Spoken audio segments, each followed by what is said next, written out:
सो अभी तक हमने देखा कि जिंगहाओ को पता चल चुका है कि सिर्फ उसने टाइम ट्रेवल नहीं करा है, बल्कि नाना भी प्रेजेंट से टाइम ट्रेवल करके पास्ट में आई है, जो कि बता रही है कि मैं भी यहाँ हानफी को बचाने आई हूँ।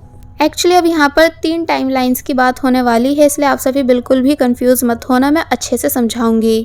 हम सबसे पहले टाइमलाइन 1 की बात करते हैं, जो कि नाना जिंगहाओ को बता रही है कि एक दिन वो हानफी के ज्यादा फोर्स करने पर बारबेक्यू के लिए आई थी, क्योंकि इस जगह का खाना काफी ज्यादा फेमस था। तो तब तुम भी अपने दोस्तों के साथ वहाँ आए थे। तुम्हारे दोस्तों ने तुम्हें डराया कि तुम्हें हमें टेबल से हटाना है, वरना अच्छा नहीं होगा, क्योंकि कोई भी सीट खाली नहीं थी। तो इस वजह से तुम हमारे पास आकर खड़े हो गए थे और हमें सीट से हटने का बोल रहे थे।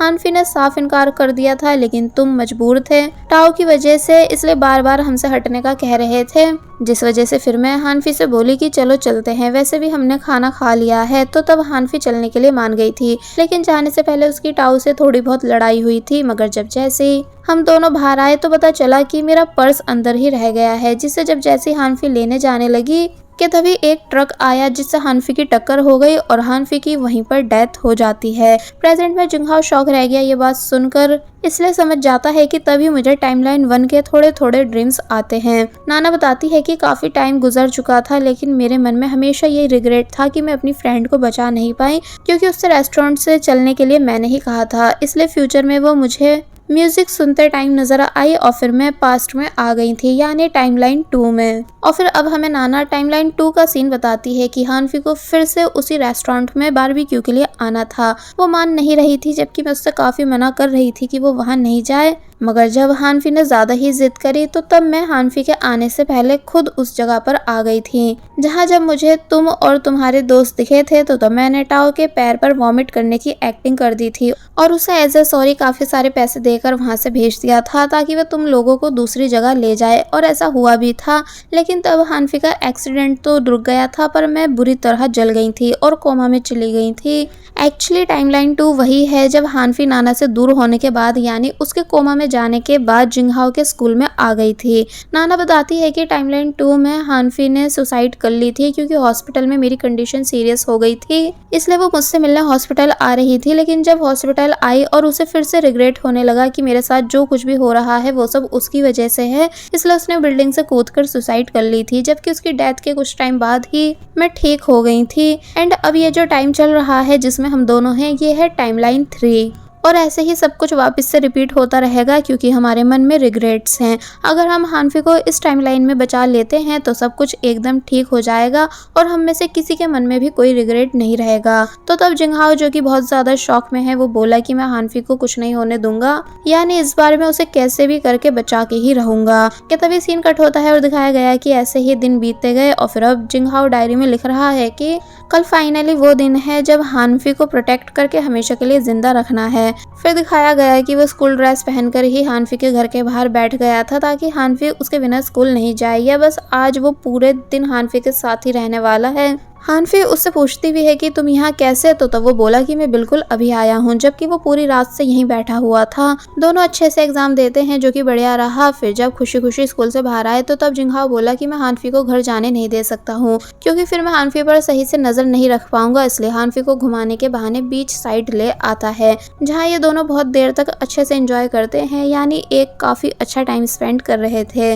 जिंगहाओ बार बार टाइम भी देख रहा होता है कि बस ये दिन किसी भी तरह खत्म हो जाए और मैं पूरे टाइम हानफी के साथ रहूं। मतलब सॉरी हानफी, मैं सेल्फिश बन रहा हूं, लेकिन ये सब तुमको बचाने के लिए है। तो वहीं दूसरी तरफ हमें एम्बुलेंस दिखाई जाती है, फिर इमरजेंसी रूम दिखाया गया, क्योंकि टाइमलाइन 2 की तरह 3 में भी एक बार फिर सेम डे पर नाना की तबीयत बिगड़ चुकी है, इसलिए उसके पेरेंट्स से कुछ पेपर्स पर साइन करवाए जा रहे होते हैं। तो तब ये सब देखकर उसकी मॉम काफी बुरी तरह रोने लगी। हानफी को इस बारे में नर्स मैसेज करके बता देती है, इसलिए उसने जब जैसी मैसेज रीड करा तो वो यहाँ से जाने की जिद करने लगी कि नाना की कंडीशन बहुत ही सीरियस है, मुझे उसके पास जाना ही होगा। जिंगहाओ मना करता भी है कि प्लीज मत जाओ, वो ठीक हो जाएगी, लेकिन हानफी मानी नहीं, बल्कि बस में बैठकर चली गई, जिसको जिंगहाओ फॉलो नहीं कर पाता।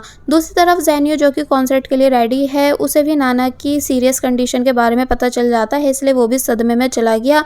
लेकिन तब भी कॉन्सर्ट के लिए आया, जहाँ पहले वो नाना को याद करते हुए सॉन्ग सिंग करता है, लेकिन फिर खुद को ज़्यादा टाइम तक रोक नहीं पाता, इसलिए तभी यहाँ से भागता हुआ नाना के पास हॉस्पिटल जाने लगा। अब हम देखते हैं कि हानफी हॉस्पिटल में आ चुकी है और काफ़ी ज़्यादा सदमे में है, जिसे जब जैसी नाना की मदर ने देखा तो वो डायरेक्ट हानफी के जोरदार स्लैप मार देती हैं कि नाना के साथ जो कुछ भी हो रहा है इसकी वजह तुम हो, सिर्फ तुम, यानी तुम्हें मर जाना चाहिए था, ना कि मेरी बेटी नाना को। तो तब हानफी और ज़्यादा रिग्रेट में जाने लगती है, इसलिए सदमे में रोना शुरू कर देती है।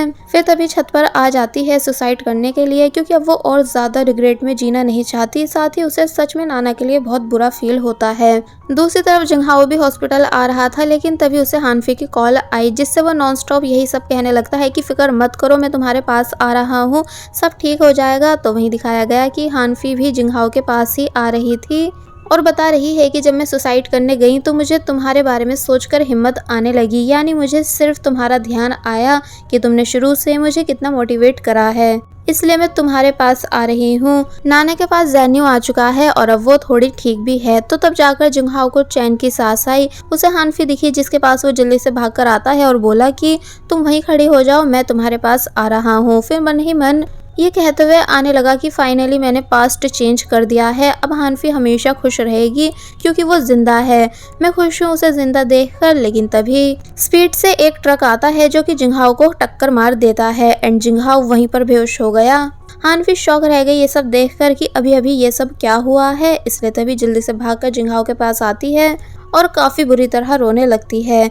जिंगहाओ हानफी से बोला कि प्लीज़ खुद को जिंदा रखना मेरे लिए, एंड एक बात जो तुम जानती नहीं हो वो ये है कि मैं तुमसे बहुत ही ज़्यादा प्यार करता हूँ। और फिर तभी उसने अपनी आइज़ क्लोज कर ली। हानफी काफ़ी बुरी तरह बस रोती ही गई, जिसके बाद अब हमें हॉस्पिटल सीन दिखाया जाता है, जहां जिंगहाओ ऑपरेशन रूम में है, तो वहीं उसकी मॉम और सिस्टर दोनों काफ़ी बुरी तरह रो रही हैं। फैन हानफी को एक लेटर देता है ये बताकर कि जीसू को ये जिंगहाओ के रूम से मिला है। लगता है कि जिंगहाओ तुमसे काफ़ी कुछ कहना चाहता था लेकिन कह नहीं पाया।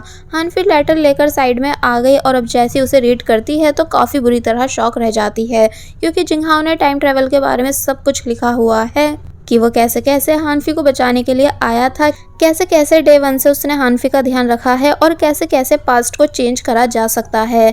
तो तब हानफी बस शॉक बैठी रह जाती है एंड जिंगहाओ के लिए बस रोती ही गई कि कैसे जिंगहाओ शुरू से उसके लिए इतना सब कर रहा था लेकिन वो समझ ही नहीं पाई।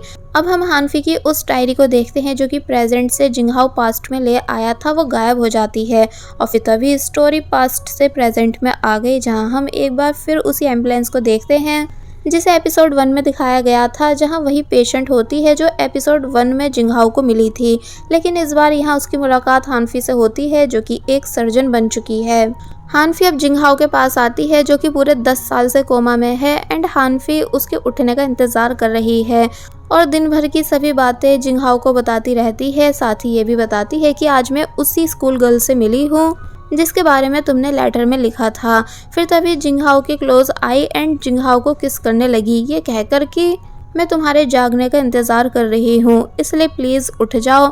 सीन कट होता है और अब हमें क्लास रियूनियन पार्टी डे दिखाया गया जहाँ सभी लोग आए हुए थे। टाओ हानफी का वेलकम करता है और बैठने के लिए बोलता है एंड शॉकिंग बात ये थी कि उसकी गर्लफ्रेंड और कोई नहीं बल्कि मोमो बन चुकी है एंड ये दोनों बहुत जल्द शादी करने वाले हैं। फैन एंड जीसो ऑलरेडी शादी कर चुके हैं और ये दोनों भी साथ में काफ़ी ज़्यादा खुश हैं। साथ ही यहाँ टीचर याओ भी दिखाए गए जिनकी इंग्लिश टीचर यानी यूमी से शादी हो चुकी है, लेकिन वो यहाँ आई नहीं हैं, बट अब इनका एक बेबी भी है। सभी हंसी मजाक कर रहे होते हैं लेकिन साथ ही जिंगहाओ को मिस भी कर रहे होते हैं, जिसके लिए एक सीट इन सभी ने खाली छोड़ रखी थी। सीन कट हुआ और दिखाया गया कि अब सभी यहाँ से जा रहे हैं, लेकिन जीसू हानफी को समझाती है कि अब तुम्हें भी किसी को ढूंढकर शादी कर लेनी चाहिए, मतलब कि तुम मेरे भाई का वेट मत करो, पता नहीं वो कब नींद से जागेगा। तो तब हानफी बोली कि मैं जानती हूँ कि आप मेरी फिक्र करती हो, लेकिन आप प्लीज़ मेरे लिए सॉरी फील मत करो, मैं ऐसे ही काफ़ी खुश हूँ। अब हम हानफी को उसके फादर के साथ देखते हैं जो कि हानफी से बातें कर रहे हैं एंड खुश हैं कि कैसे अब उनकी बेटी एक सक्सेसफुल डॉक्टर बन चुकी है। लेकिन साथ ही उन्हें जिंगहाओ का भी दुख है कि कैसे जिंगहाओ अभी तक कोमा से जागा नहीं है। लाइट चली गई इसलिए हानफी के फादर लाइट ठीक करने चले जाते हैं। तो तब यहाँ ठीक पहले की तरह हानफी की मदर का दिया हुआ ओल्ड रेडियो प्ले हो जाता है जिसमें से आवाज आ रही है कि क्या तुम पास्ट में जाना पसंद करोगी।